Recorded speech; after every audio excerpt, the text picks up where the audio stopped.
Hi, everybody, and welcome to Under the Forelock. I'm Betsy Bilhorn, and we have Marianne Campbell back again for part 2 today. For those of you who maybe have not seen her earlier interview, Marianne has been a lifelong rider. She has been riding horses since she was knee-high unit and started her formal education at 17, attended UC Davis, where she was majoring in fine art, but had the opportunity to UC Davis has a great horse program and learned from a lot of different people, rode in a ton of different riding styles and continued doing that for some time, and then came into the classical dressage later in her life, and now is a clinician and instructor and trainer for the Foundation for Equestrian Arts. So welcome back, Marianne. Thank you for appearing again. And so today we're going to talk about specifically how history and a culture has affected equitation and kind of how those shifts over time have changed the ways that we perceive equitation and riding, how we train, and what we think about that. So Marianne has been studying this for quite a long time and has some great perspectives. So welcome to the show, Marianne. Thank you very much. Yeah. This is the whole topic of history and culture around equitation. When I was first riding, I never thought about it at all. I mean, ever. And as I began getting an education in the riding in various different forms, what I kept hearing was, this is the right way to do it, this way. You know, those other people don't know what they're talking about. You know, this is correct. And the Western trainers I would work with would sort of look down their noses at the people who were doing hunter jumper stuff, and the hunter jumper people would look down their noses at the 3-day eventers, and the 3-day eventers look down their noses at everybody. And it's just kind of a big endless loop of everybody staring at each other saying, you're not doing it right, I am. Right. And when I began studying French classical riding with Craig Stevens, one of the things that he really turned me on to was the whole idea of the history of what we're standing on, who our mentors are. And I got curious about it, and curious in a whole different way than I ever expected to be. And one of the things about history generally is, you know, they always say history belongs to the winners. That whoever happens to carry on, whoever happens to get picked up and believed, is going to be the person that people turn back to and say, well, that's the authority. When you go back in history, you've also got a question of who was published, who wrote. You can start with that. Who wrote down their ideas and why? And who were they writing to? Who was the audience? And what were they trying to accomplish with what they were writing? And the sort of fundamental bottom question is, what question were they answering with the answers they came up with? And so as I began studying more about the history of equitation, I began to kind of get friendlier with the modern landscape of equitation, just begin to get these different styles, the different ways that people work. They're just answers to different questions. Right. And as our questions get better, our answers get more pointed, more correct, more useful, might be the better word. So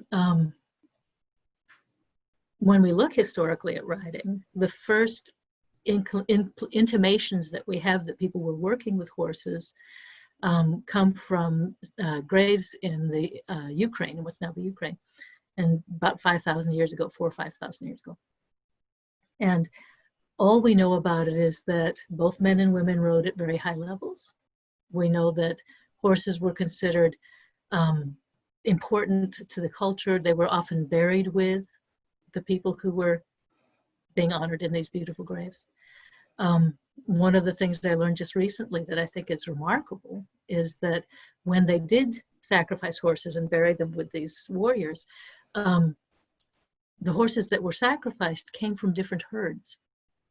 So it wasn't just, 10 good horses or whatever. These were horses that were brought as tribute from different warlords or people who were in charge of military ideas, and who had bred very high-level horses, and they had distinctly different DNA one from the other. Interesting. So, yeah, and you kind of get a picture, or you begin to get a sense of what was being said when you begin to get that this is different groups of people, different tribes, different collections of people offering their best to these revered women and men in their funeral rites. So back then, the questions that they were asking had to do with how well you could ride, in part because they were a warlike culture. They had to protect themselves from others, and they were an acquisitive culture. They went out and took things from others. And so they needed horses that could work with them on the battlefield. And that meant a certain kind of horse, a horse that's very agile, a horse that's very human-centered in the sense that they'll take courage out of being with the rider that they're with. They're looking for a horse that's responsive without being explosive. Mm-hmm. So you have to have an intelligent horse. Those qualities are the qualities that you see in many lineages of horses now. The ones that come to mind particularly are the ones around the Mediterranean Sea. We have the old style Arabian, which is a very intelligent, very agile, very quick, and very human-centered horse. The mind of the old Arabian was a beautiful thing. You have the horses that came from that lineage include Iberian types, Lusitanos, Andalusians, the Lipizzaners, and the Lipizzaners included horses that were similar to this from around Yugoslavia. And so there's a kind of horse that is bred for a kind of warfare that's where you're right in with each other. That creates a mind, or that calls, doesn't create, calls for a mind. Yeah. And if you're going to ride one of those horses, you have to meet that horse's mind with your own. You have to be present. You have to be there. And so it calls for a particular kind of rider. We don't get to be spacing out, thinking about whether we did our dishes or not when we're working with a horse who's very present and very there. Right, right. So those are the first, anthropological evidence that we were working with horses with tack. They find the horses buried there, and they find the bits in the saddles and so forth that shows that. Okay. But what we know is that people had been doing that for a long time before then. They didn't just invent it, boom, then.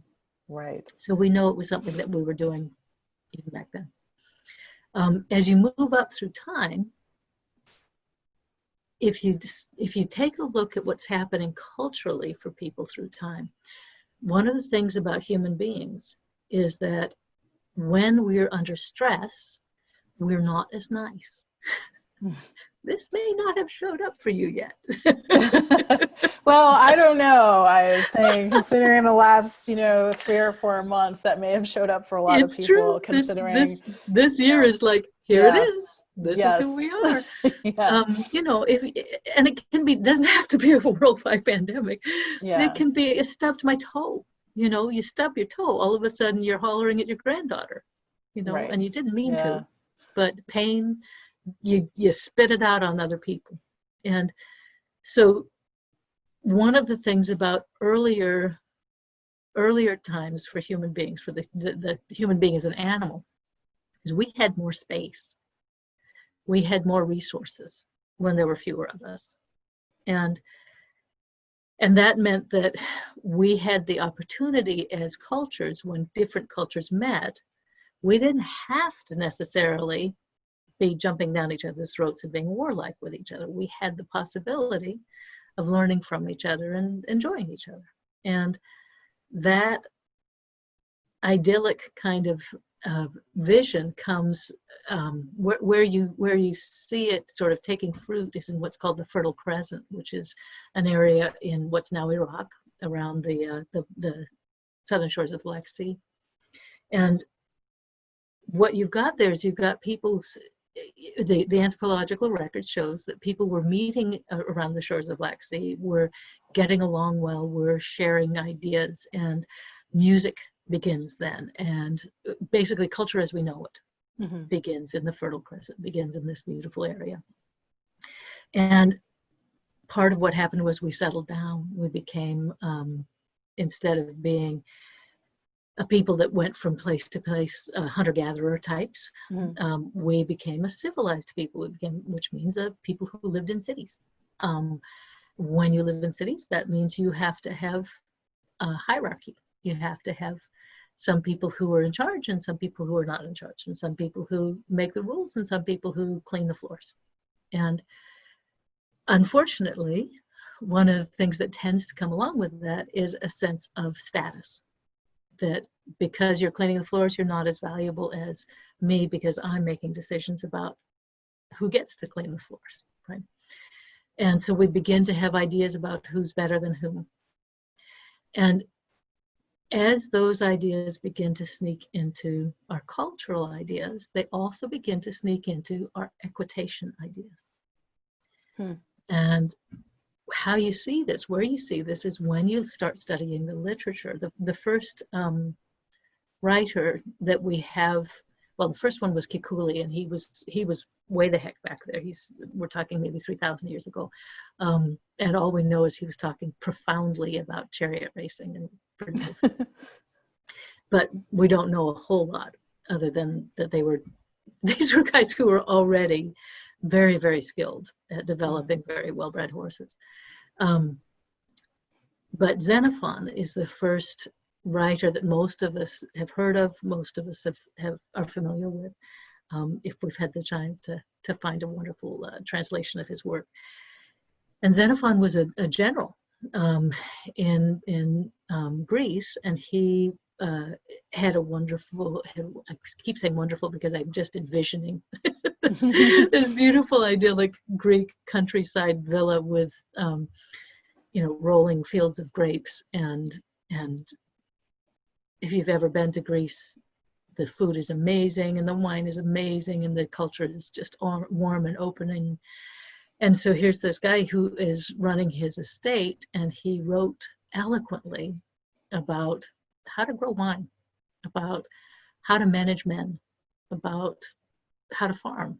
And he also wrote about training horses.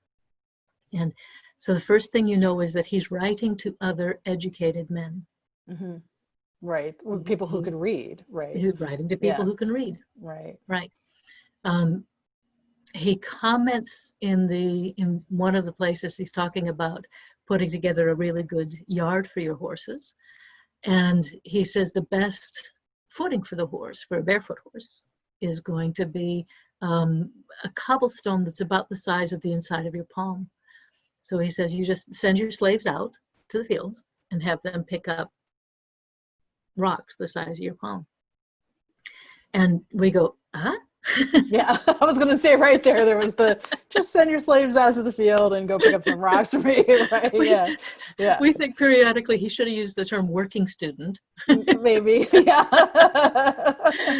But there was, what you're looking at there is somebody who already has, even though he's talking, and he talks beautifully about working with the horse, drawing out what's best in the horse, about he advocates against physical punishment. He says you can no more get what's best out of a horse by beating it than you could whip and spur a dancer to ask her to dance well.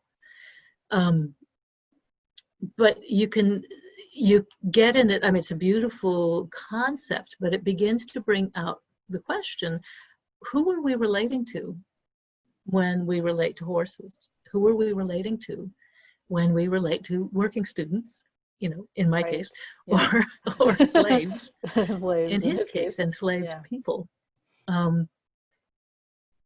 There's been that wonderful shift this season about historians are more and more not referring to slaves, more and more talking about enslaved people, because it rings this little bell that says, hey, these are human beings. This is a human being in a difficult spot. And in the same sense, when we look at horses, they're not sports equipment. They're not recalcitrant animals that need to be shown something. They're beings in their own right. And when we work with them well, we can draw that out. But when we watch change in culture over time, what we see is that when human beings come under stress, when there's warfare going on, when there's plagues, when there's stress on the culture, we tend to not be very good people. Good people, in my point of view, means people who work well with others, who watch out for others, who are there for each other, who make room for what's remarkable about the person next to them. They don't need to just project what's remarkable about me, right? And when we look at the equitation history, you're seeing the same thing, that when culture is under pressure, the trainers are writing about how you control these horses. They're writing about the tack that you can use to really fix these problems. They're writing things like, if the horse lolls its tongue out, just cut it off. Just cut it off. Wow. Yeah. Wow. In some of the writing that came from England, there's horrific illustrations of, you've got a horse who's afraid to cross water, you just drive him into it with 6 or 7 grooms and beat him to the ground in the water. Just this strong and building sense that any resistance on the part of the horse is something to be attacked and destroyed. And what we know, I'm feeling there's a lot going on in Portland and in Seattle right now, and I'm feeling what we know from equitation history, we just have to look at horses, for God's sake, is that it works.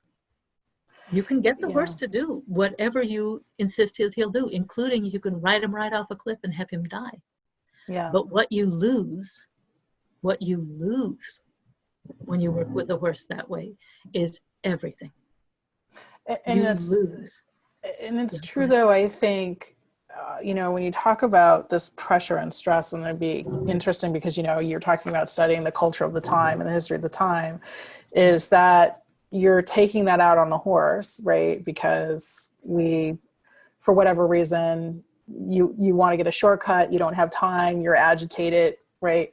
But we also do this that you're in the state, you do this to people, right? You do it to your other animals, because I'm sure there's probably culturally and historically during these times of stress that you probably would see the same in your livestock or your dogs or your, we're going way back in the day, but how to handle your wife, or your kids, right? You don't have to go way back in the day for that. Well, no, we could go back 100 years, less than 100 years, yes. But I even have cookbooks that still talk about what a proper dinner for your husband. What a proper dinner for your husband is. Oh yes, including the makeup and the hair and everything else. That would be a whole other topic. But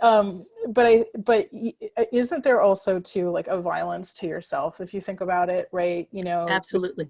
Because you're angry and you're kind of out of control about a situation you can't control, and so now you're pushing control across, right? Absolutely. There's and we have to have compassion for ourselves about it, because it's fear. That's all it is. And we have to have compassion for Xenophon. We have to have compassion for all of these people across time, because when people are frightened, we pull back and do frightening things. And one of the remarkable things across time is that over and over and over again, trainers and riders have begun to recognize that there's a way of working with the horse that has to do with being balanced in the situation, that has to do with calling out, finding the connection and the harmony with the horse, rather than dominating its misbehavior.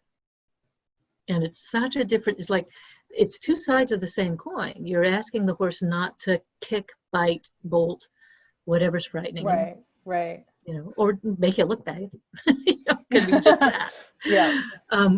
Or you're inviting the horse to express more of what you love.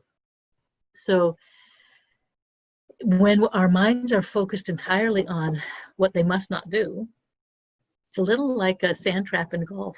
You're gonna go. I was gonna say it's called self-fulfilling prophecy, right? Right. The only thing that shows up is that was, don't think about the polar bear. Yeah. Don't look over there, right? Yeah, exactly. There, right. Yeah. Interesting. Yeah. So as you go across time, as you go across cultures and watch cultures become tighter or looser, you can see the form of equitation that's being done becoming tighter or looser. And we have, after Xenophon, we have a period of darkness in which not very many people are writing, in part because the power structure of the church at that time had limited who was allowed to get literate. And so it wasn't necessary for a horse trainer to be literate. And the only people who got that benefit were clergymen.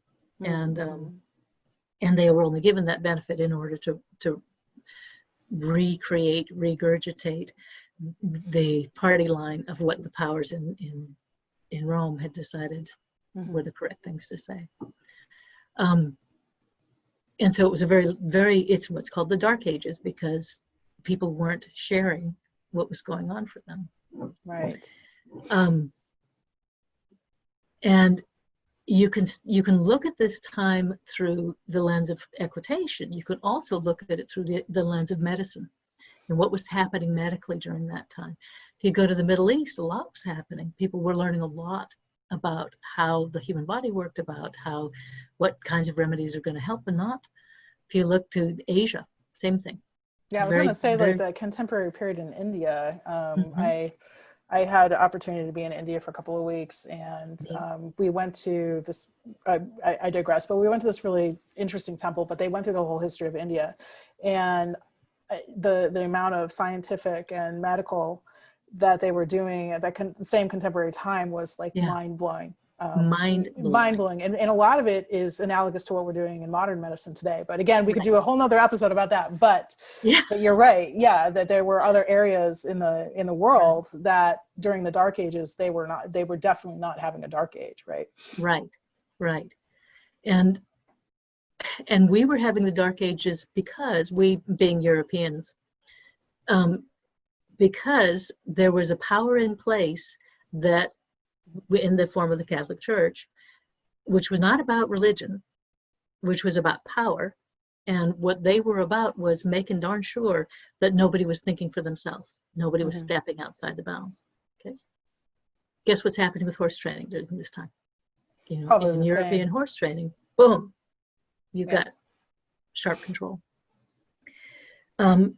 As we move into the Renaissance, the reason the Renaissance happened, and here's good news, bad news, is because there were the Black Plague. There was a plague where so many of the people died, right, that there became resources available again, and all of a sudden there was upward mobility was a theme.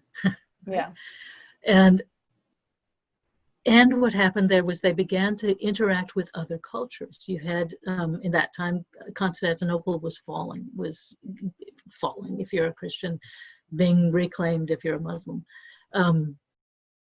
But some fairly horrific things were going on over there, and educated people came from there over to Italy, actually looking for mercenary soldiers to support their cause.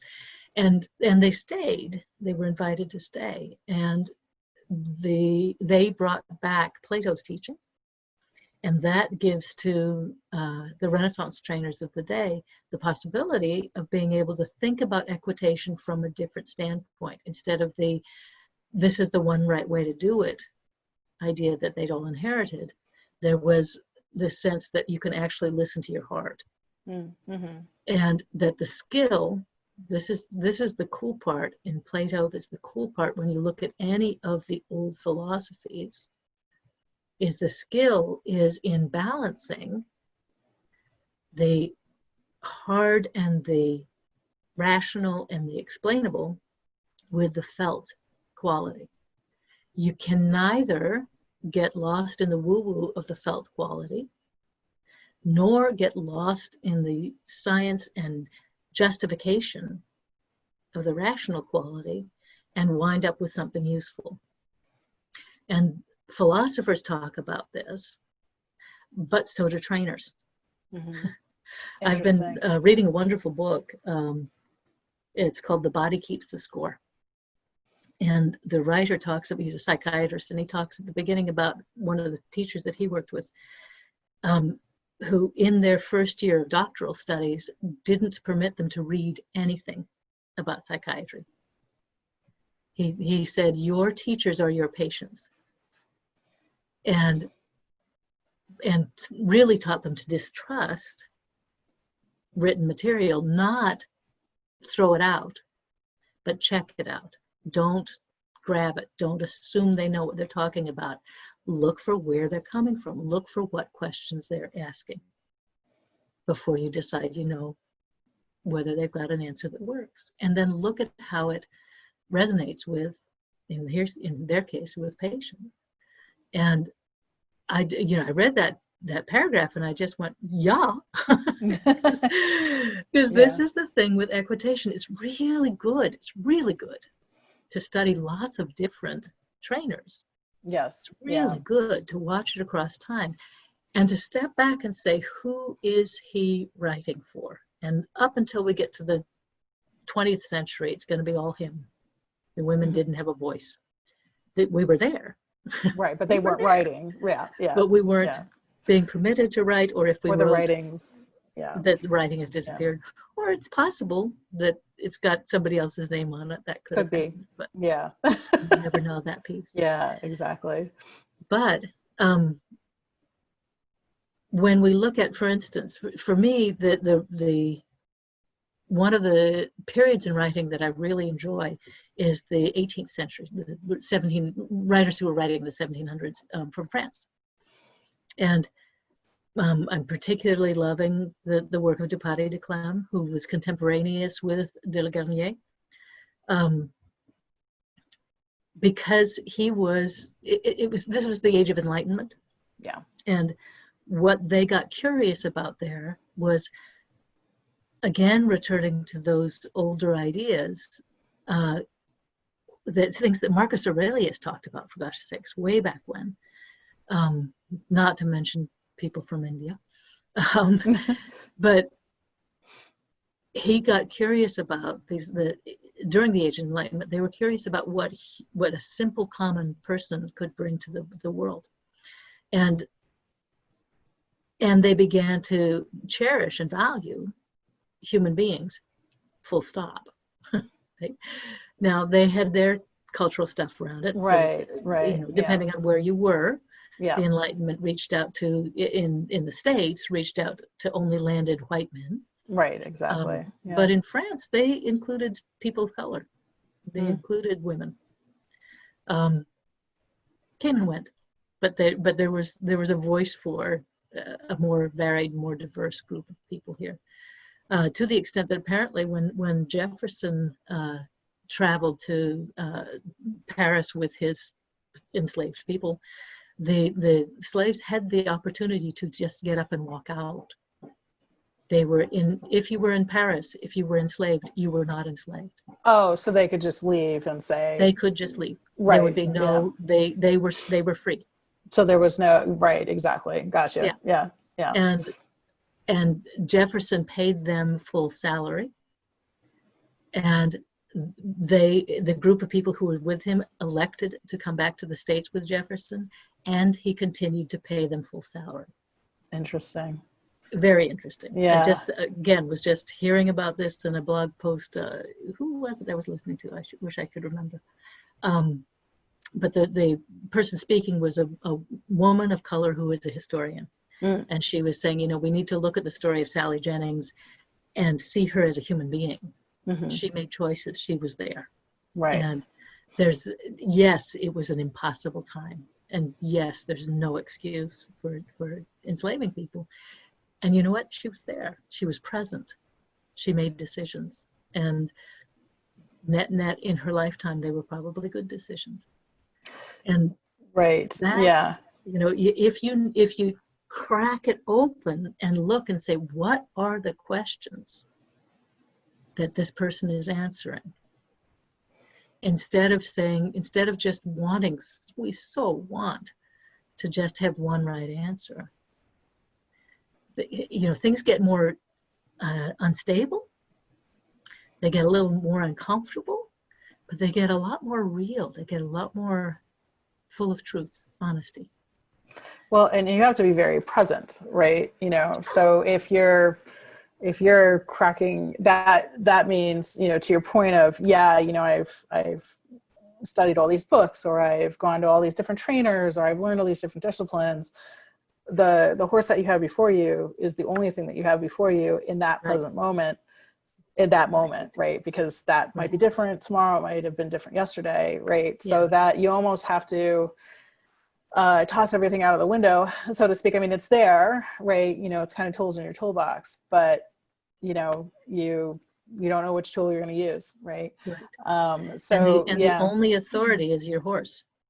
Exactly. And, you know, and to take a cultural lens, because this is the other thing too that I think is really fascinating is, you know, and I think that the speaker on the podcast that you were listening to or reading the blog, right, we're assigning a cultural value that we have today to a person that lived in a completely different culture. And to your point, you know, that woman had to make decisions at her point in time in her reality, which is not our reality, and you know, and vice versa, right? So, you know, there were things going on that they're just not happening now, right? So we don't need to do those things anymore. And I'm getting back to the horse training thing, right? You know, so you know, but the one thing you mentioned about the space and the resources, right? Going back to the Ukraine thing. So do you think though, when we get into periods like the Renaissance, and I think, you know, we're also talking about the Age of Enlightenment around in the 1800s, 18th century, 1700s, 18th century. Yeah, I know. So, make the but also I think you saw this in some, you know, as we talk in the modern era, like decade by decade also, right? Post-war, wartime, right? You know, stress, not stress, that there was, that's also a thing. So it's not also space, but as you have more wealth, there is a matter of space maybe for a noble class in the 1700s, right? That there's space, meaning time in my brain, that I'm not stressed out. You know, and the kind of the same thing in the modern age, although I think what's interesting, and I'd be interesting to hear your perspective, is as we get into the modern age, the other thing that happened is like we kind of got rid of this whole thing around nobility, and I mean there's classism again, and a whole nother episode, but generally that things have opened up for most people in a way that like would be inconceivable in the 1700s, right? Very true. Yeah. But there's also one of the fun things about studying it and getting a little deeper into the people who were writing is that you do get more of a sense of who this person was, who they were speaking to. Yeah. There's when we think of Dupaty de Clam, for instance, I just love his name, Dupaty de Clam. But he was born in Haiti, and his family was part of the French colonialists there. They had enslaved people. They were raising, I think, sugarcane. And half of Haiti belonged to the English, half belonged to the French. When the French began to pull out, and it began to be that the English were going to rule, was when the enslaved people rebelled and rose up, because the French had more of a sense of opening to other cultures. Their way of colonializing people was different. Their way of enslaving people, apparently, was different. And so there was a sense of an ability to work with these French colonizers. Now, I'm not making excuses for them. Right. Certainly atrocities were done by the French as well. But there's a fairly consistent thing when you look across time, that for instance, one of the reasons that the French were such an important ally to the US in the Revolutionary War was that the French had made friends with indigenous peoples in a much more powerful way than other European groups had. Mm-hmm. So the French brought not only their own troops, but they also brought indigenous people willing to step up and fight for a different culture. And we can argue about whether that was in their best interest or not, or, you know, but there we are. And actually we can't. Actually, if England had stayed in charge, it would have been pretty bad for all of us, given what they did in India. But again, it's just looking at what was happening. What's the question that's being answered? With Dupaty de Clem, he comes to France. His father brings the family back to France. And his father has a really clear idea about what he wants for his son in terms of a career. And he begins grooming him towards that. And Dupaty de Clem becomes a musketeer who guards the king. Like by the time he's 17, 18 years old, that's his standing. And that's like being a Navy SEAL. That's like being, you know, it's not just Secret Service. You're talking about somebody who could ride like God and fight, you know, like a samurai master. I mean, these young men really had deep training. They were also educated in the classics. They were educated in history. They were educated in philosophy. They had they could draw. That was considered important because drawing teaches you to see. Oh, interesting. And when you learn how to, it's one of the things that I cherish about my fine arts education is it's so useful in horse training because my eyes don't deceive me in the same way that they did before I learned how to draw well. And I shouldn't say my eyes don't deceive me. My mind doesn't deceive my eyes. Right. In the same way. So there was a whole beautiful, deep education that happened for these young men because they were men of the aristocracy, because they were being groomed for really important positions. And there was a strong feeling that you needed somebody who had a wide comprehension of the way the world worked in order to make good decisions. And that sense of who the aristocracy was comes into the training that the aristocracy was sharing in France. And that's where you find these wonderful trainers from the 18th century, the 1700s, who are talking about how to connect with the horse's mind. And that the best equitation comes from drawing out what's best in the horse, not from putting on it your idea of what he should look like. Right? And it's a much more, in a masculine, feminine place, it's a much more feminine way of interacting with the animal. It's a question of being open to what the horse is going to present. And it's based on very clear understandings about the way the horse moves. Dupaty de Clem comes in just when they're beginning to do anatomical studies of horses and beginning to have a much stronger sense of the underlying physicality of what's going on there. And so he's at the dawn of what we now call biomechanics. Right. And again, there's always that play back and forth between justifiable science and gut level feeling. And when we separate the two out, when we only focus on the biomechanical ideas, I can rationalize this, I can explain this, I can quote you citations, I can, you know, here's these studies that have been done. You can justify just about anything. When you measure that, when you test that against the heartfelt sense, the horse is moving well. The horse has moving well, meaning with elasticity and ease. The horse comes to the gate, puts his head in the halter. The horse whinnies when he sees me. When I watch this horse move, my heart opens. Like, those are stupid female, you know, woo-woo things. However, that's a physiological response to seeing something healthy, safe, good, generally beneficial going on. And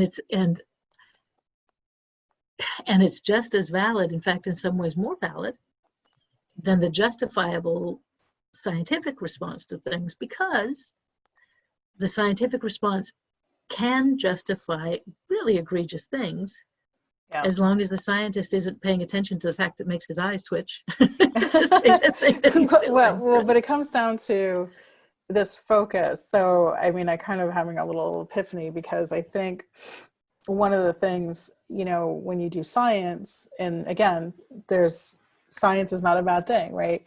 But I think it's also when you're focusing, right? And I'll get into maybe some of the competitive stuff later, but when we're like focused on this, it goes back to that concept of space, where we're not allowing that, right? Yeah. So, right. So I'm not allowing the emotional piece, right? And I'm just going to go there, but I had a coworker and he used to say this great thing, because there was that classic Supreme Court case about porn, and the judge said, you know it when you see it, right? But you can't specifically say it's these things. You just know it when you see it. And I think that's what you're talking about is, you know, when we see a great athletic performance, when we see great music or great art, we know it when we see it. It does a thing. But nobody can say to you, well, paint it exactly this way and you're going to be the next Picasso, or, you know, make your music this way and you're going to be the next Yo-Yo Ma or whatever. And Lord knows people have tried, you know, and it's interesting, because I'll bring up a very interesting thing that I read. It was with a very famous chef, and they were like, I don't care if everybody has my recipes. I don't care at all. I publish all of them. And why? Because the way that I make, there's that je ne sais quoi, the way that he makes it is, you are never going to be precisely able to duplicate what he brings to that. And I think that's the part that opens up, right? We are healthier and happier and more safe when there's enough resources and we have enough space. But the quality of not having enough is an intellectual quality. It's a decision we make. Well, you create it, you know, one of the things that you hear a lot, or I hear it a lot, is it's a popular term about the scarcity mindset versus the abundance mindset, right? Yeah. That if you know, I was thinking, you know, I listen to audio tapes from various teachers, and one of my favorites is Pema Chodron. And the one I was listening to just recently, she talked about a practice where you're going through the day and you notice discomfort. And the practice is to say, other people feel this too. And in that moment to think, I wish them well. I wish that they didn't feel this. I wish that they felt, you know, if I stubbed my toe, I wish that they get over that pain, you know, or if they're frightened, you know, if you're suddenly frightened about your bank balance, you know, other people feel this too. I wish that things would open up for them, so that the discomfort becomes an invitation to generosity, to kindness, right? And you flip it, that the other piece is to notice when something good happens. And it doesn't have to be, oh, I got a stimulus check. You know, It can be, look at the light on the ceiling. It can be, you know, my granddaughter's giggle. Oh my goodness. You know, these little moments that we have a little opening and it touches us really deeply, and it just goes boop, boop, and it's gone, because we're worried about this insane situation we're all in, right? Yeah. If we can notice those boop, boops and say, oh, that felt great. I'd like to send that out. I'd like to share that with other people. Not like you're going to get on the email and send out a big broadcast, or you know, get on Instagram and, you know, post a video of your granddaughter giggling, although many of us want to. Many do, yes. Just having that little many of us appreciate that, yeah. Of course. But that little moment of wanting to share the feeling of joy, because other people can feel that too, right? Can they feel it woo-woo, sending it out in the ether? I don't know. But what I do know is that if I make a practice of noticing the things that I love, noticing that little moment when, poof, you know, gee, I've got my face mask. I love my new face mask, right? You know, just those little moments, something warm happens, something loosening happens, something opening happens, and life is not as hard. life is not as dangerous. And, you know, we can go on and on about this with the human element of it, because we all appear to be suffering the same thing. Right. But even in the riding, bringing it back to the riding. Yeah. We have, you know, say you're going to do a shoulder in. Boom. Okay. For those of you who don't practice dressage, the shoulder in is basically the horse is proceeding at a slightly diagonal angle, pushing. Typically, we do what's called a 3-track or a 4-track shoulder in. We'll go with 3-track because it's ubiquitous. Horses pushing off the left hind, reaching forward with the right hind or right fore, and you have this lovely diagonal movement that's going on with a very slight bend of the body. And what that does is it sends the energy of the thrust across the spine in a very specific way. In most dressage arenas, there's going to be mirrors up so that you can watch yourself proceed down the rail or wherever you're doing your shoulder. It can be done in several different places. And you can look and say, gee, have I got those legs lined up? There they go. You know, now I'm wrong. Oh, now I'm wrong. Oh, there it is. You know, so you can use the mirrors to measure your progress. And, or you can have a coach in there who's saying, now you're right, now you're wrong, now you're right, now you're wrong. And as you develop a feel for it, you no longer need the mirrors, you no longer need the coach. You can start kind of noticing, oh, there it is. It's rolling across my structure in exactly the way I was hoping for. In the training, the shoulder in isn't the point. The shoulder in is an interesting question to ask so that you can see what's between me and that.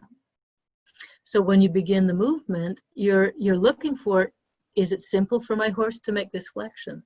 Is it simple for her to yield and open on this side and to draw and contract on that side? First question, you know, it isn't simple, great. Let's pause and help her with, can she release whatever's tight?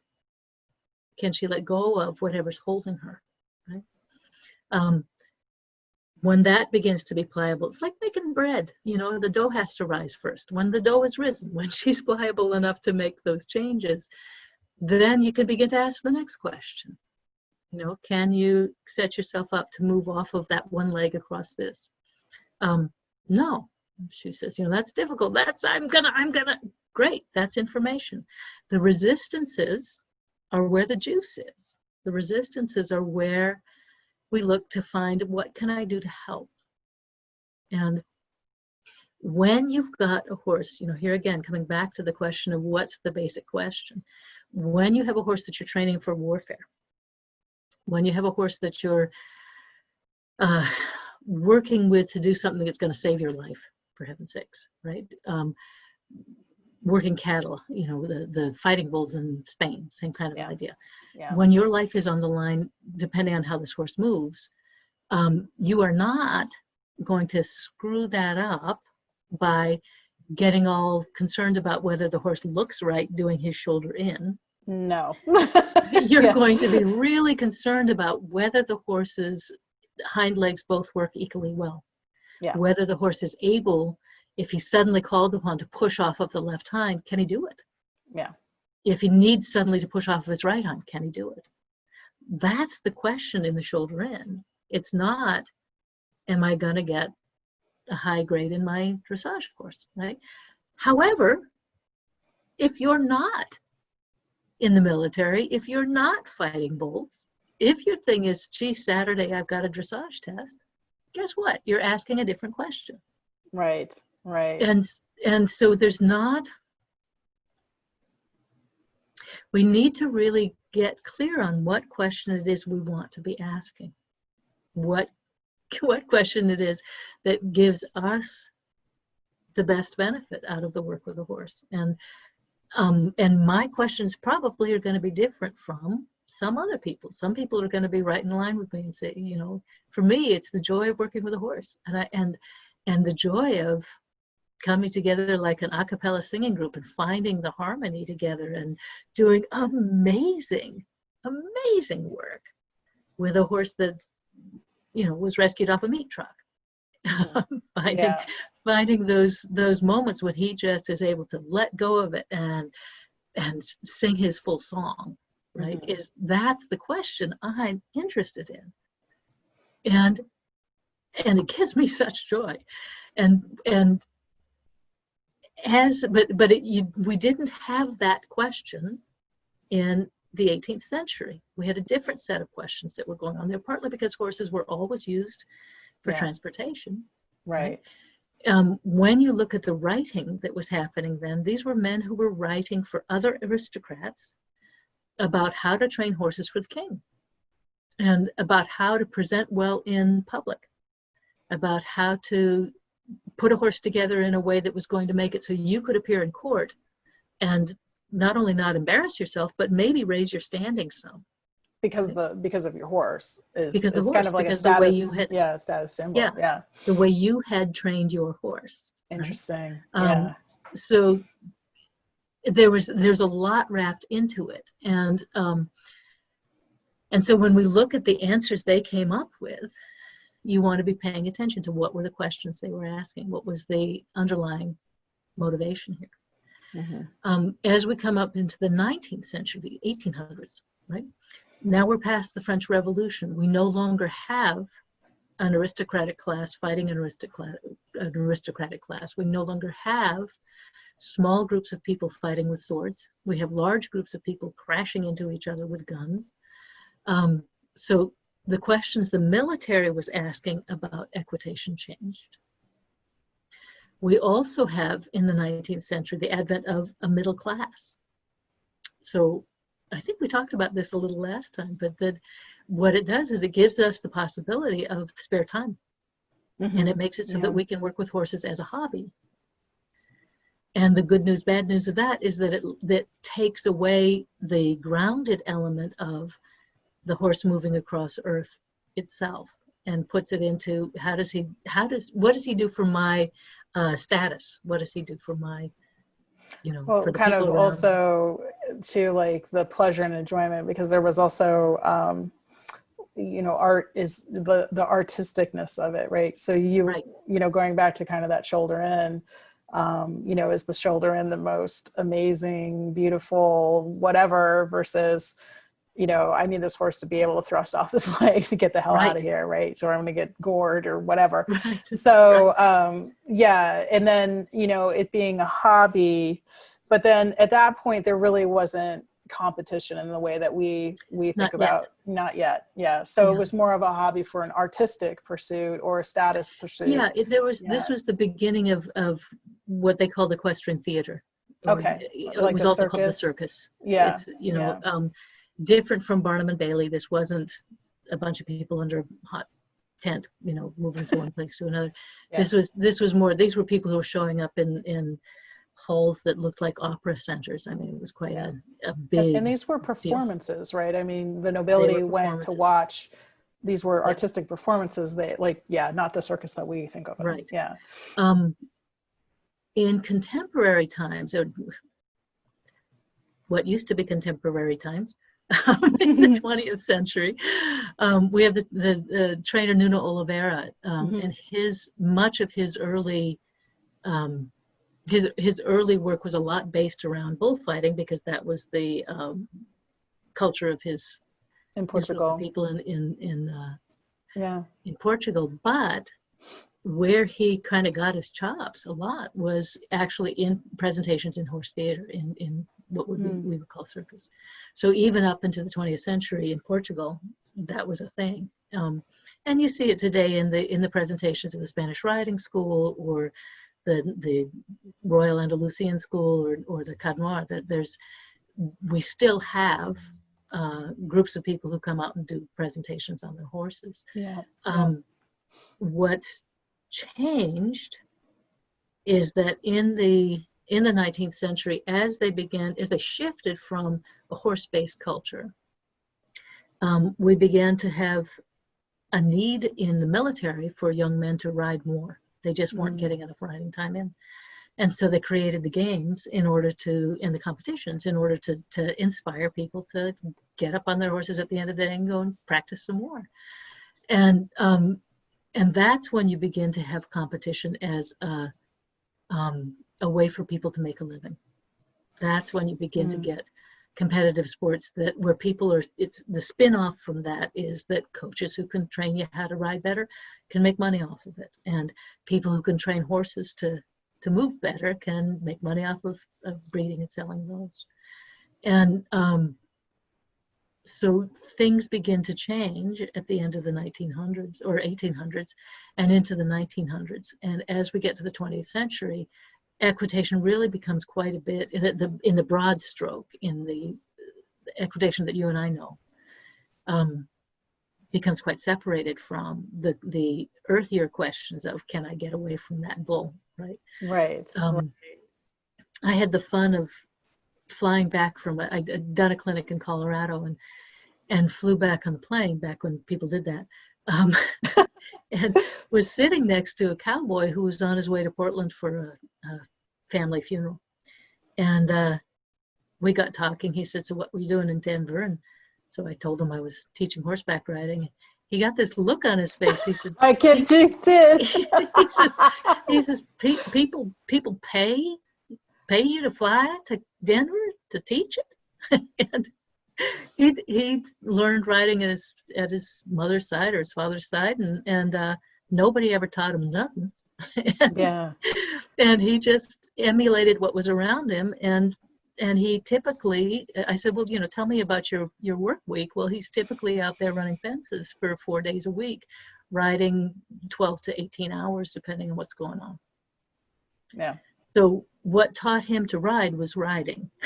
Yes, yes. And very specifically what his parents were doing and what he's doing. What his right? parents were doing influenced it and began it, but you can pretty well count on it that he didn't do that left brain? Yeah, he didn't do that left brain thing of saying, well, Dad says I'm supposed to put my legs here. No. Or Mom says I'm supposed to hold my hands like that, right? Right, yeah. Probably at some point, Dad or Mom might have made some comment about those kinds of elements in the equitation, depending on who they are. But what will teach you as you're out there doing it is the discomfort you feel and the erratic movement your horse gives you if you're messing around trying to find your correct arm position, right? Instead of being at peace, at ease, in balance in your own body. Yeah. I don't think he could teach you how to do riding the way he does it. And God knows how he rides, right? Yeah.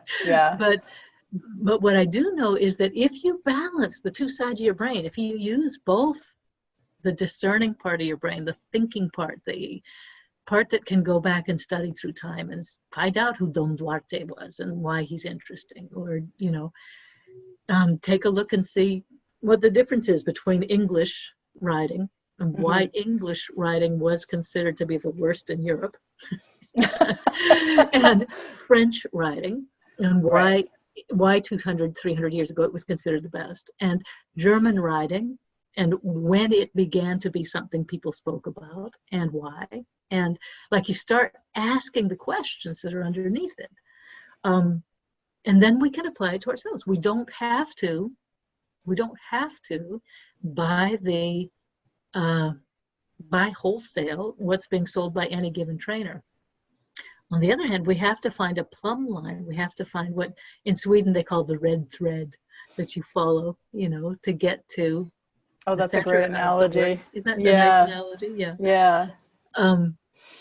And for me, that's about, am I seeing improvement in my horse? Is he more relaxed? Is he more able to do that shoulder in, that easy depart off of this leg and that leg? Do I notice less stress in him? Do I notice more joy in him, right? So for me, that's the plumb line, and that's what's drawn me from this trainer to that trainer until I found the sort of home base for me in the French classical work.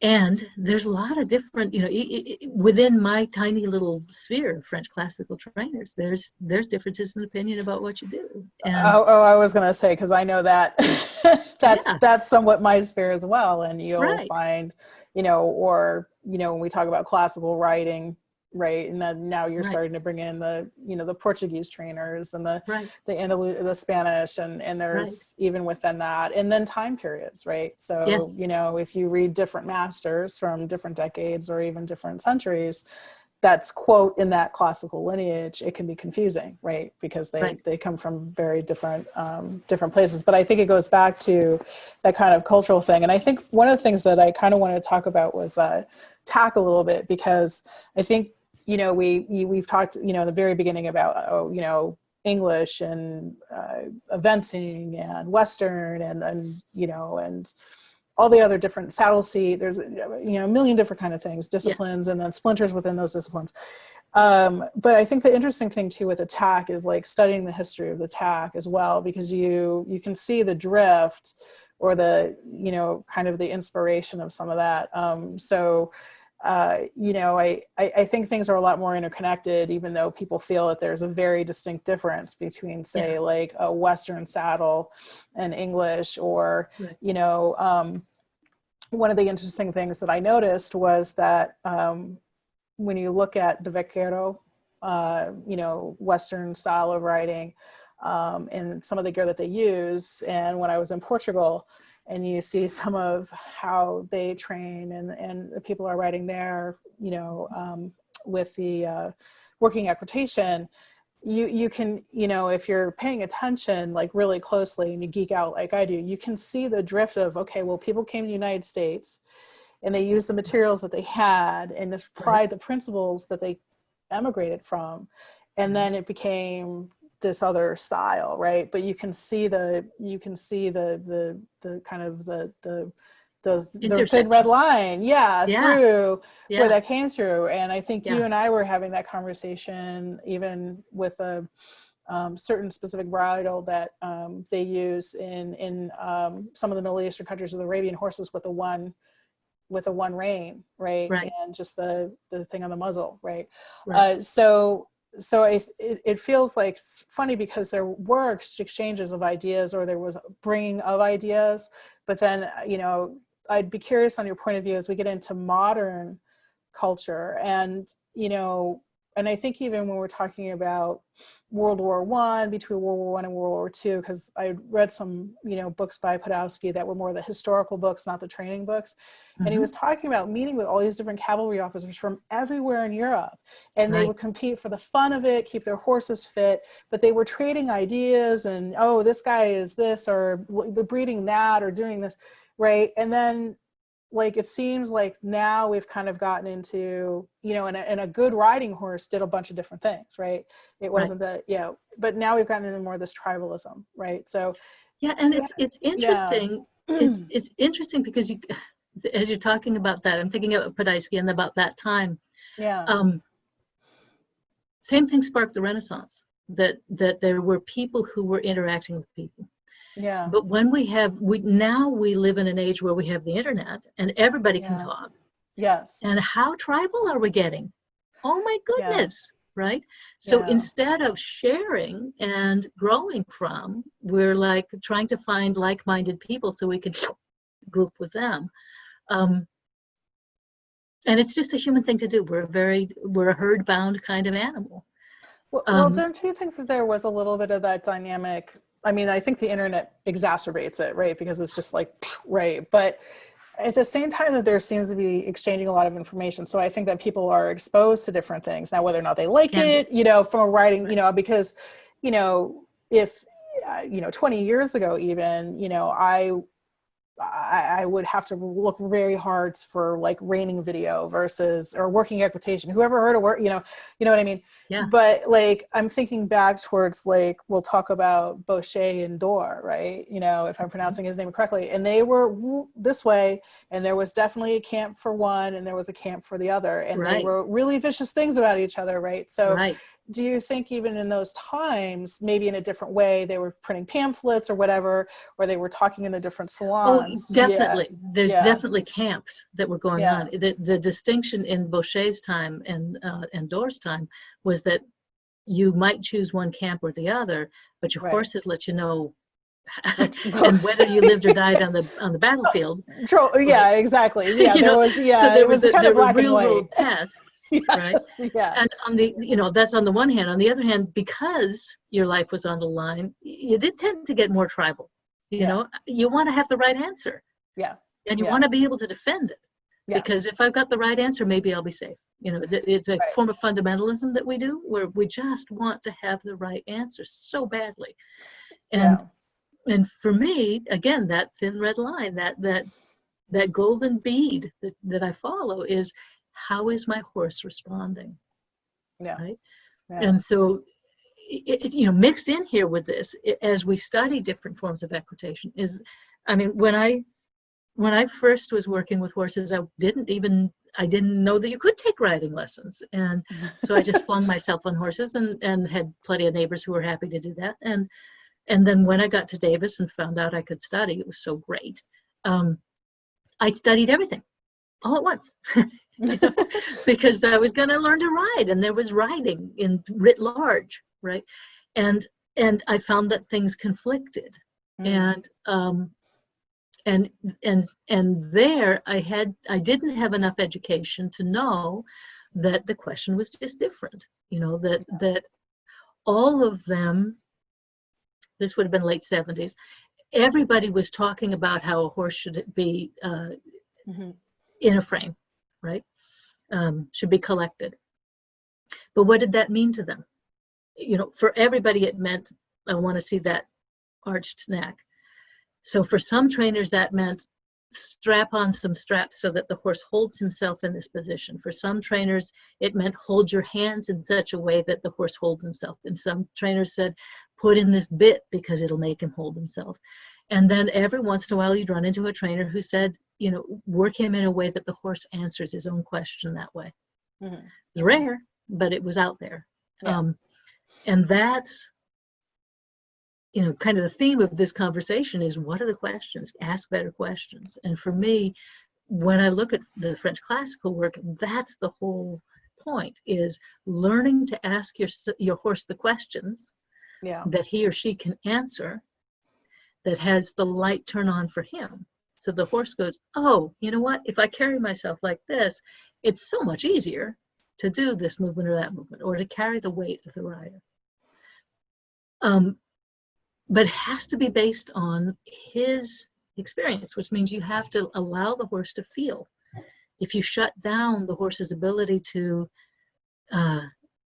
experience their life, if you make it so they're not allowed to respond when they're feeling uncomfortable, they're not allowed to express it when something isn't right, you equally shut down the horse's ability to carry themselves perfectly. Go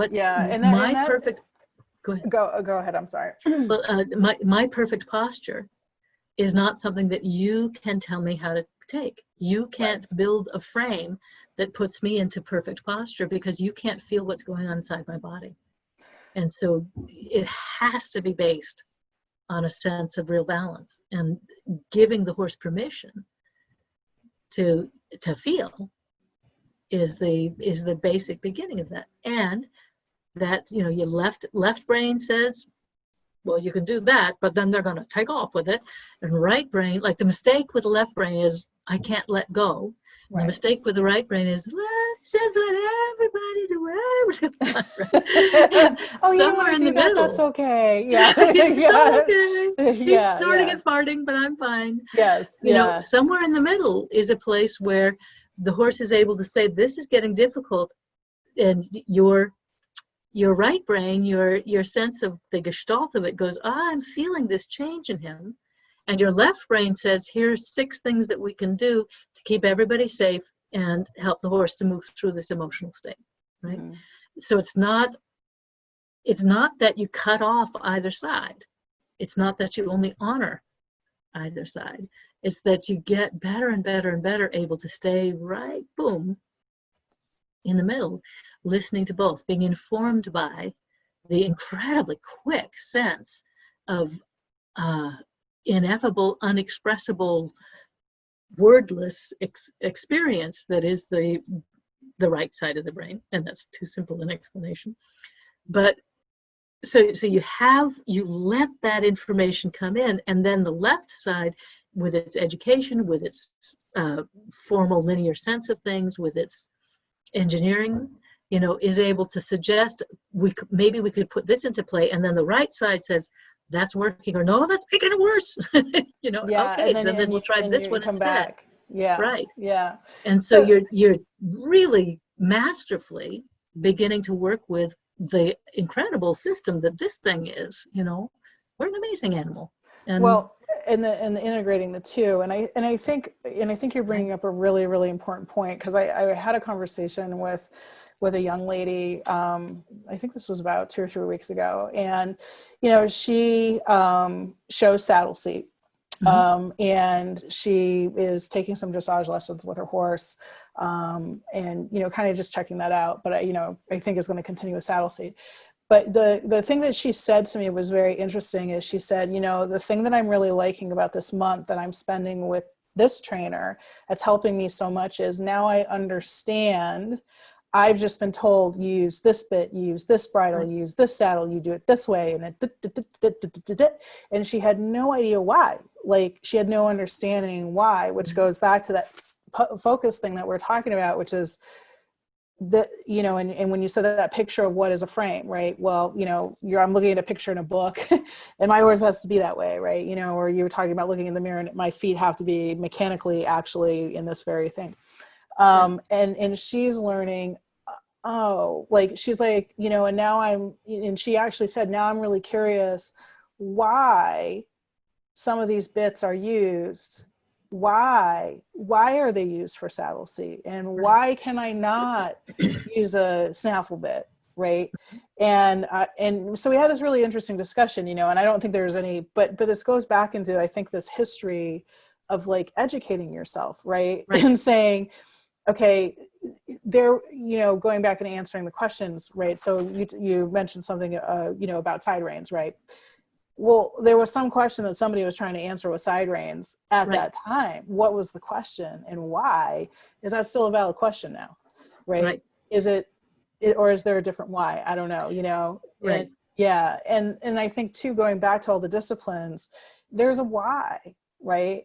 So one isn't, because you mentioned this is usefulness, right? So if I'm running cattle out in the open, whatever, and I got bulls coming at me, well, I'm going to have a whole set of different gear in training than if I'm going to go make an appearance for the queen, right? You're right. With my fancy clothes at the Jubilee, right? So to sit there and say, well, you're wrong, or this discipline is wrong, is ludicrous. Right. Or that's a silly idea. Because the questions are different. They're completely different, right? What I want and what you want are different.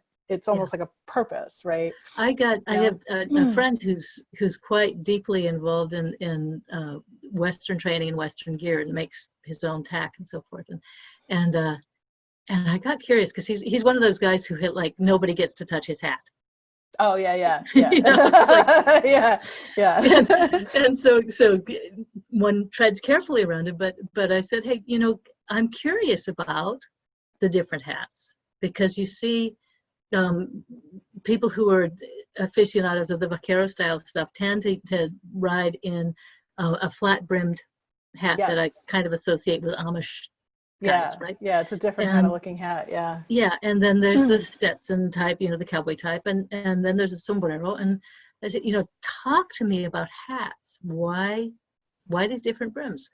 And he said a lot of it has to do with sunlight.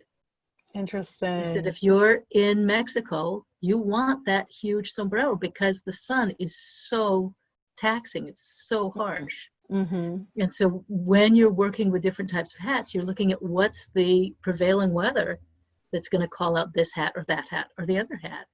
And it was so nice, because this is a don't you touch my hat kind of guy.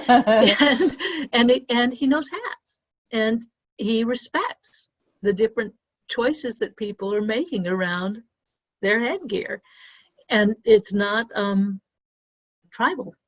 It's about weather, and I just love that, and I think it's so important that we take a look deeply at the questions we are asking.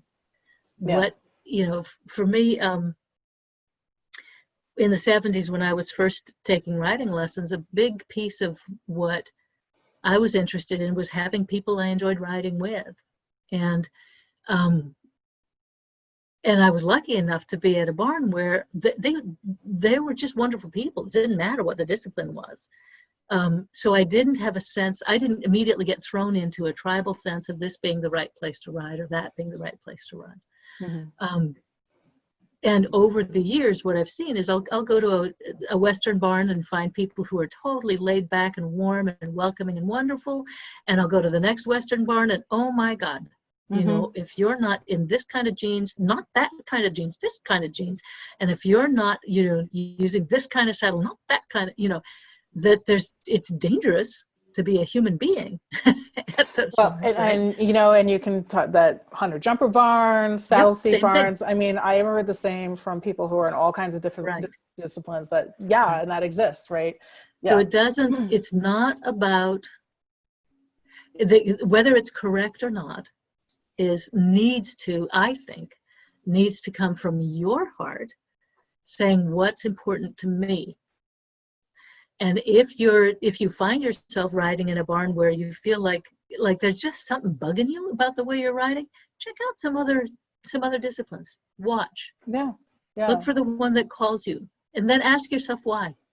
You know, it's no worse to be attracted to this form of riding because you really love the trainer than it is to be attracted to that because you like the boots. Yeah, you know, exactly. I could spend my entire lifetime looking at Western boots and be a happy person. They're beautiful.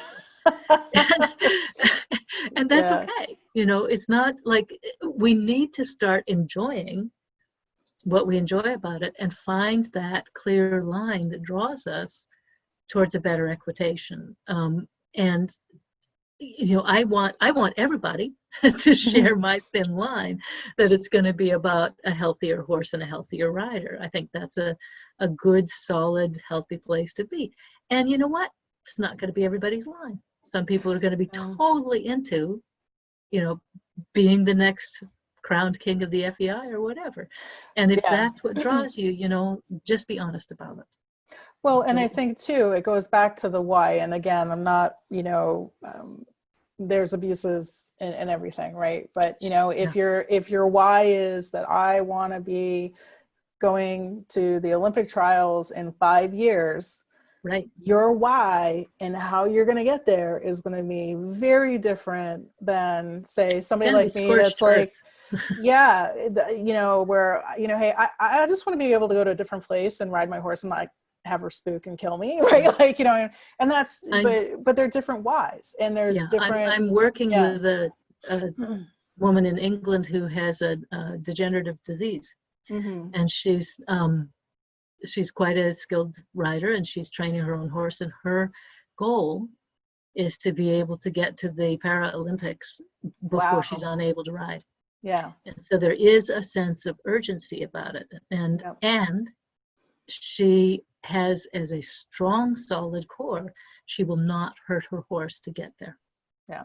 And good God, it's wonderful working with this woman. The intensity with which she takes on her own training in terms of working with physical therapists, helping her to find her balance and hold her body well. And the intensity with which she's diving into the understanding of the work of the horse so that she can bring it along more rapidly in a balanced, healthy, safe way. And she blows me away. And that in that situation, time matters, speed matters, but that doesn't mean you have to sacrifice the well-being of the horse. It means you better get a really good method of training that really honestly puts the horse solidly in her own balance, or you're going to be out there with your, you know, joints suddenly giving away and the horse can't hold themselves up. Yeah. Well, and so I think it's the other thing too is in that situation we talk about speed though, and again going back through the equitation history, right? There's also the right horse for the right job, right? So if you're asking the question and you're saying, you know, I want to go to the Paralympics in X amount of years, then you have to look at that horse and say, regardless of the, you know, even if the training is absolutely not to hurt the horse, it is hurting the horse if you're asking the horse to do something that is never going to be that horse's ability to get there in the time or that it's going to take the horse 10 years to get there and you've only got 5. Two. Yeah. Right. Yeah. You know, So yeah. And I think you see that a lot with people who, you've got the $500 horse, and yes, there are prodigies, but you've got the $500 horse and you want to go to the World Reining Championships. Yeah. And the thing is that if you can combine them, by the way, and say that I want to go to the World Reining Championships and I want to do it on this $500 horse. You may not get there, but boy, it's going to ask you some interesting questions. Right? Oh, it sure hell is. For you and the horse, yeah. And that's, one of the things that we find in teaching professionals here when we're teaching trainers is the more weird horses you work with, the better. Because those rescue horses, they're going to really put you in touch with what do you do when, we had one horse that had big claw marks on the rump from probably a puma and a cougar. And that horse had, strangely, justifiably, a lot of fears. And so how do you reach through to a horse like that? It's going to help you a lot when you're working with some kid's pony who's got a milder case of the same thing. Every weird horse you work with teaches you wonderful things. And the wonderful horses then, sort of the curse of the wonderful, really well-bred horse who's got it all together is that when things don't work perfectly for that horse, you may not see it. Right. Because there's so much is working well. Right. That unless you've had that deep background to identify what things are beginning to, here's right brain kicking in, that things are beginning to not be perfect. The water is beginning to feel a little colder, a little warmer. Unless you've had a really good education in honoring that side of your brain and having some good rational stuff to respond to it with, when you're working with one of those beautifully well-bred horses, you might not notice quickly enough that there is a problem. And if you want to bring out the absolutely best in, a $600,000 horse, for heaven's sake, get that keen line just right. That is open and warm and heartfelt and forgiving, and that is based in a clear understanding of what's going on, right? It's just, for me, it's a delicious question. Well, it's very interesting too, experientially, because when we talked about the focus and the opening up, right? And again, going back earlier in the conversation, we talked about the shoulder in, and you have a feeling of what's good, right? And you're like, oh, this feels good, and you feel it in your body. And if you're able to say, oh, wow, this feels good, and I'm going to keep feeling good like this. My experience has been then that thing happens for a much longer period of time with the horse versus, oh, this is correct, so now we're going to be correct. Right. And then that's where everything falls apart. Right? And everything falls apart. That's been my personal experience with that. Right. And I'm sure others maybe have had it. So correct lives over on the left side. The abyss of the good feeling, though, needs to be addressed, which is that, you come in, you get on your horse and somebody puts on some outrageously wonderful song that you love on the PA system. Your soundtrack can be telling your limbic system that everything's cool. While your horse is jumping out of her skin, right? Yes, exactly right. Or if we want to talk about back to the shoulder in, I could be feeling so blissed out about this, and I'm not actually doing a shoulder in anymore. Right. I'm just my horse is walking, and I'm like, with its head bent this way, and it's going straight forward. Which is something that my horse knows how to do very, very well. But yes, many of them do. So this is why educating yourself, moving back and forth, between the sensation and the feeling side and into the how do I check it outside? What are the tests that say, is this actually accurate? A simple thing is, if you're getting a pee off on your horse, will she stop when you stop asking for it? Not like you're mechanically getting it to go, but can you request a stop that's simply coming to peace and have the horse not be going right. And then it also goes back to the quality of that too, because and, you know, we can talk, I have experience with this, but, you know, we'll talk about the piaffe, but it can be in any gait where, Right. you know, the ears are flat back on the head, or, you know, it's like sitting a very bad pogo stick, right? I mean, you know, and again, I think it goes back to, I can say, well, I have a piaffe. Right. Right. But, you know, it's not feeling good over here, Right. and it's not correct over here Right. either. Right. Right. So one thing, kind of talking culturally today, right? Because as we're talking about this, right, and we're, you know, I think we have the luxury almost of asking questions, right? And Yes. asking these questions and going back and forth between these things, and really having way more tools in our toolbox in some respects, because there is this, I mean, there's just, you can literally go on and look at anything now in the world, right? In regards to different disciplines and training and equipment, everything else. So, I mean, I think, what do you think, you know, like 100 years from now, if, you know, Marianne Campbell, 100 years from now, is go back and look at this period, Right. like from your point of view culturally, like, is this just a time where people are like, blah, all over the place? Is it a luxury time? I mean, like, what would your POV be on that one?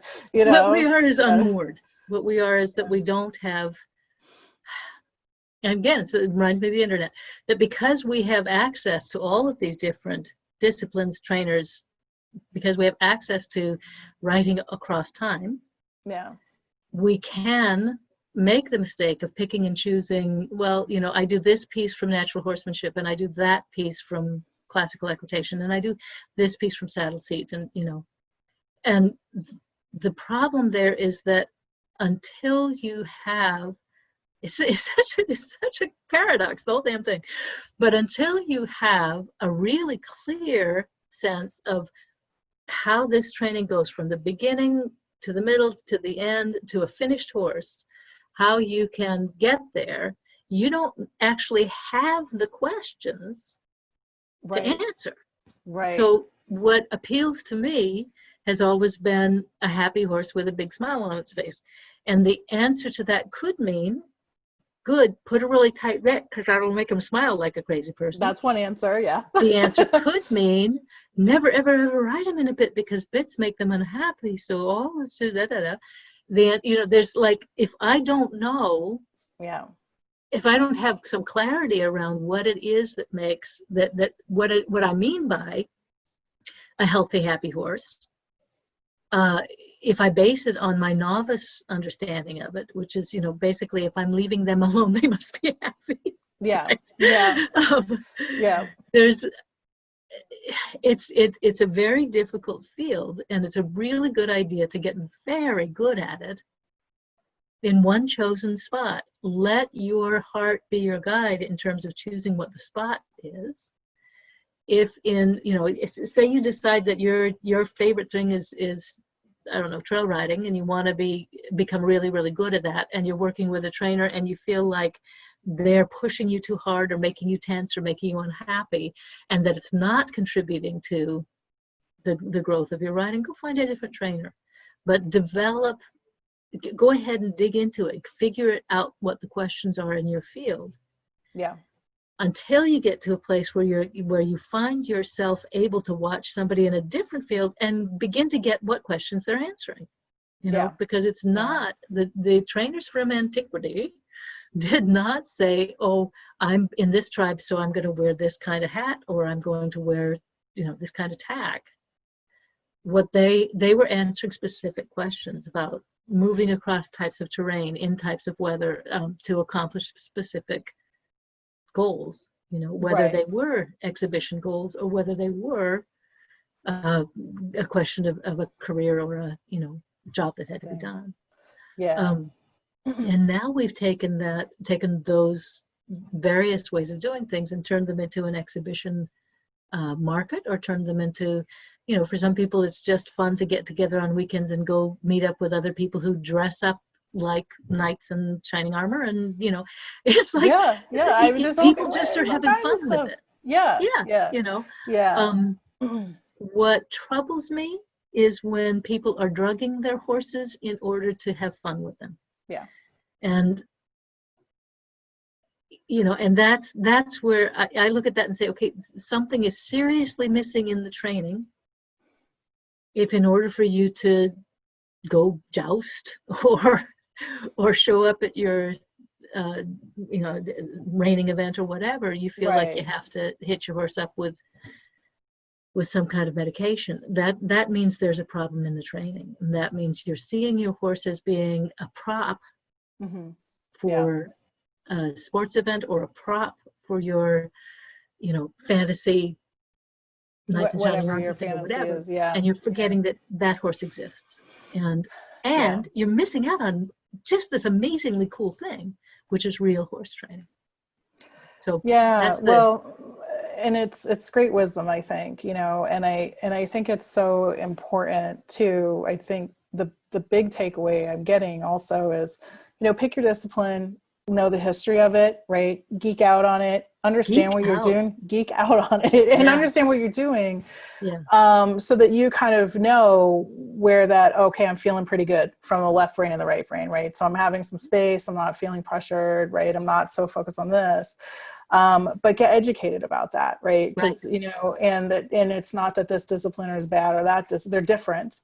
Know the purpose and understanding, but also match that to what your purpose and understanding is, right? Because I think, you know, the drugging too, I mean, what I'm also gleaning from that, and you see this happen a lot, is the aspect of you have a goal in mind, or you have a fantasy in mind, and your reality is not fitting that.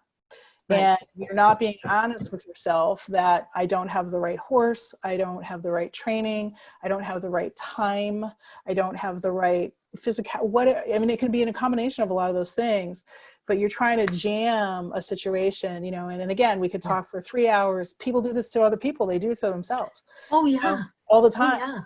And you're, you know, so you really need to inspect that, right? You know, and I think that's the hardest thing. And you see this a lot in forums where people are just heartbroken, but realize, okay, I don't have a polo pony here, right? You know, or I don't have a, you know, prelim eventer, you know, I mean, and I love this horse to death, but it's not going to get me where I personally want to go. Right. And so when you get into a situation like that, then step back and look, what question are you asking? You know, if your question really is, I want to get to the Olympics in 3-day eventing, then you have to ruthlessly let go of the horses that you love that aren't going to get you there.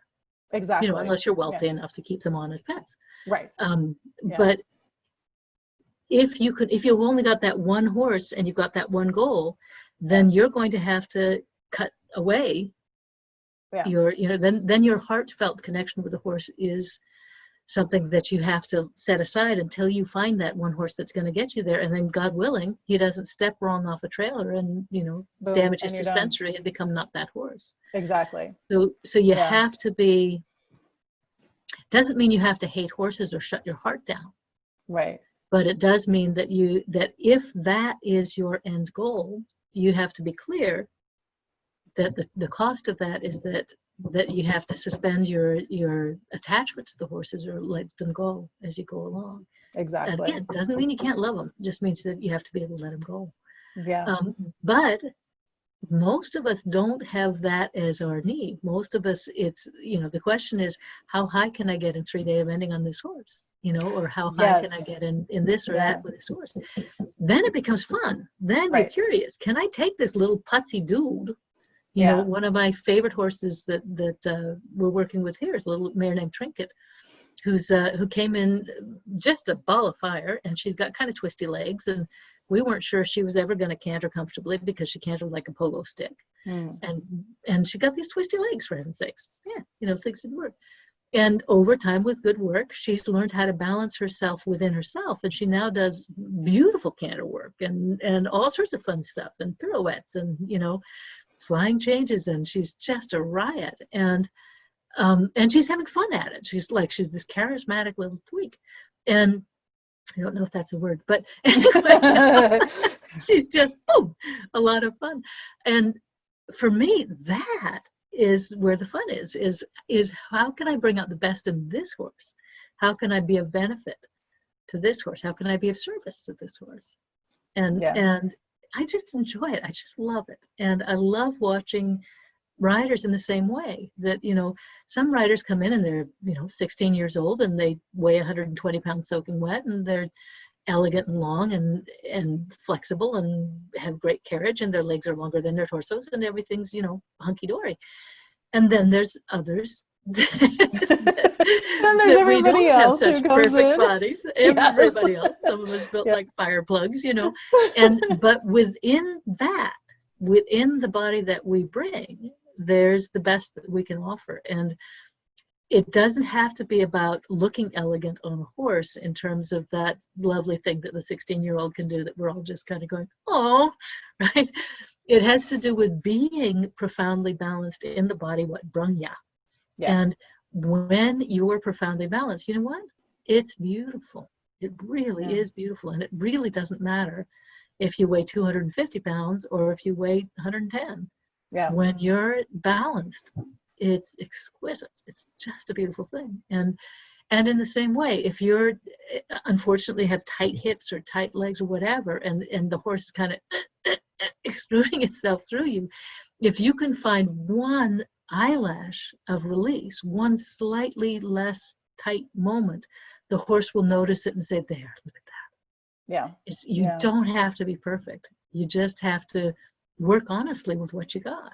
And aspire to real balance, and aspire to real elastic, comfortable ease of motion. And boy, that's it.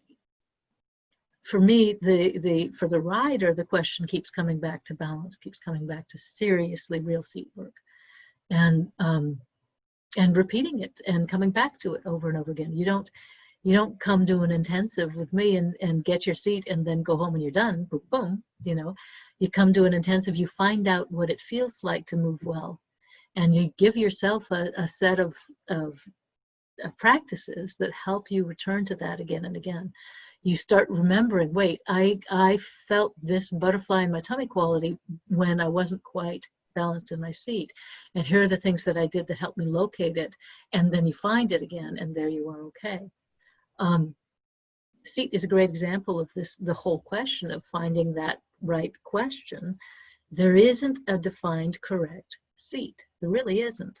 There's just real balance for your body today. So the position that my body was absolutely correct in yesterday, where I just felt like, boom, this is easy and everything can flow and I'm in it, might not be the same today, because maybe I stubbed my toe yelling at my granddaughter, or maybe I, you know, didn't eat breakfast or did eat breakfast. Or so what happens is the center point of your balance is changed by tensions in your body and by weight changes in your body, water gain, water loss, whatever. So if you start asking the right questions, what does balance feel like? What does my heart feel like when I'm balanced? What is how well does my mind work when I'm really balanced? Those are clues that you can look at to see whether this thing is in balance or not. And that's the kind of question you want to be asking. Better questions, better solutions. And better riding, better horses, better relationship, better life. Better relationship, better life. Marianne, thank you very, very much. This has been an incredibly great discussion and really fascinating. And I know we could go on and on and on. We've been talking now for almost 2 hours. I know. So I came into it saying, gee, how am I going to possibly talk for what? But it's always fun talking with you, Betsy. Yeah, and we could geek out forever. I'm sure we could probably do another 2 hours just on tack and ads. So Marianne, thank you very much. And again, you mentioned intensive. So we will have information on how to reach Marianne and the Foundation for Equestrian Arts. If you're interested. We're also about to offer a work in hand online. Oh, cool. And so if that's of interest to people, we have a lot of online courses that we're doing. Yeah. I'm about to do a 6-week lunch course as well. So there's a lot of neat material that's going up, and I'd love to connect people with it. Excellent. Yeah. And so we'll post that information on Marianne's guest page, and then also in the YouTube show notes. So thank you, Marianne. Thank you, everybody. This has been Under the Forelock. Thank you. It's been a pleasure.